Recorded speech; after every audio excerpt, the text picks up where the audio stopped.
Okay, so what I did is on each side I did it on the reversed wrong side.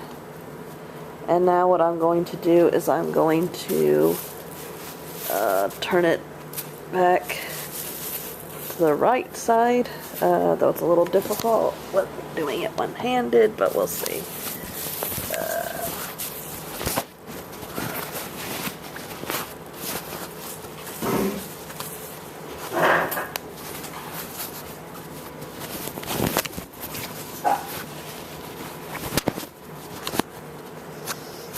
Well, I think what I'll do is just turn it inside out and then turn it back. So now I'm going to just hem it along the top there.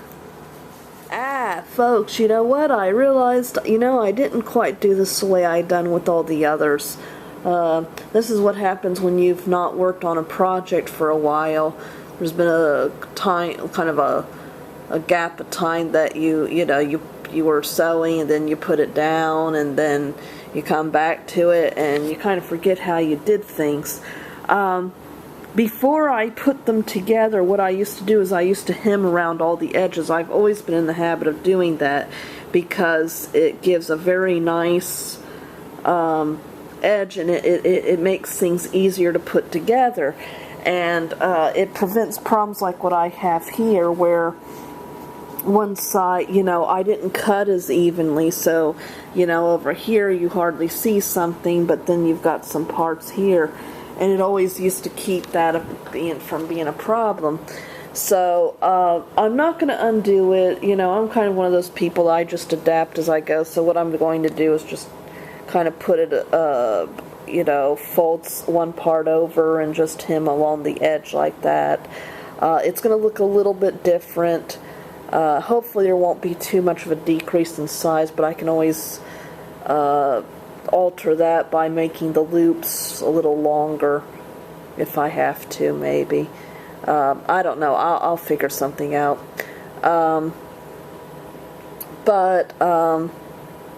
Anyway, yeah, I'll show you a more proper, if I remember correctly. Or if I remember, I'll do it when I do the lower part of the curtain. Okay, so the next part, I like to have my valance to have a little bit of a, well, I guess give it kind of pleats.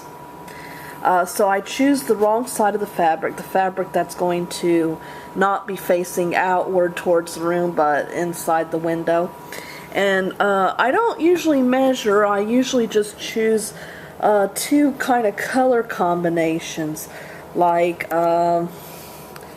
maybe I'll choose this orange, and I'll just kind of make a little thing like that, and pinch it together, kind of like that, and then I'll just make a few stitches downward, usually about up to there, and then I'll stop. I don't do it all the way down. And I will do that for every of that color. I'll go along and make. So it kind of evens out to some degree. I guess they are spaced to a certain amount that way. Okay, so here it is, all of them complete. This is what it looks like on the wrong side. At the end, I did do a different color because I wanted to leave a little bit for the little strap. Now, the thing is that when you do that, it has a tendency to kind of give the fabric a smiley shape. So to counter that, I'm going to do something on the bottom. But first I'll show you what it looks like on the other side once you've done this. I don't know if it shows up that well, but you see these little pleat areas here. And this is the right side of the fabric. Okay. So, but as I said, it kind of gives it a slight smiley shape, and I don't want the curtain hanging like that. So what I do to fix that is now I'm going to go to the bottom, and I'm going to choose a point in between the two pleats, which is about right there. And I'm going to do a smaller, I'm going to make a little pleat there. And it's going to be a little smaller, I think. and then that, and sew that up just a bit. On the bottom, I'll do like 5 stitches up here. As I said, I make the pleat on the bottom a little smaller, and I only do 3 stitches on the side. And so here's the pleats on the bottom, though I don't know how good, useful, how much they show up. It kind of makes the sides a little more even. It stops the kind of smiley face look. And then this is what it kind of looks like on the other side when you do them.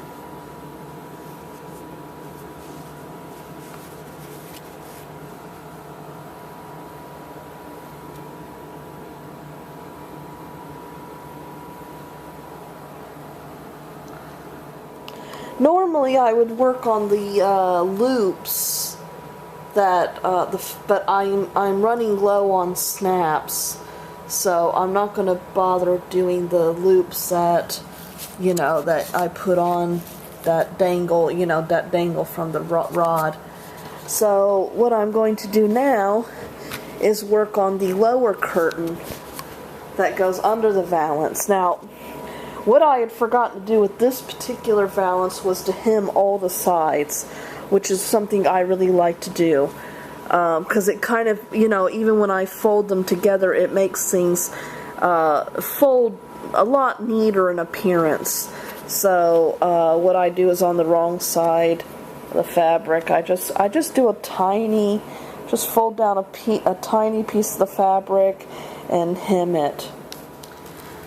Okay, so now it's all hemmed up. I really like doing that when I remember to do it, because it kind of gives a nice even edges to put things together. You don't always have to do this, but I mean, my mom never was really wanting to do it. She used to complain because she said that in the old days they always made sewers do that, and she was like, well, you can put these 2 ends together, and but there, when you cut, there's a lot of uneven edges, whereas when you sew a hem, they come together a little more neatly and create a nice, even type of hem like that. So what I do first, okay.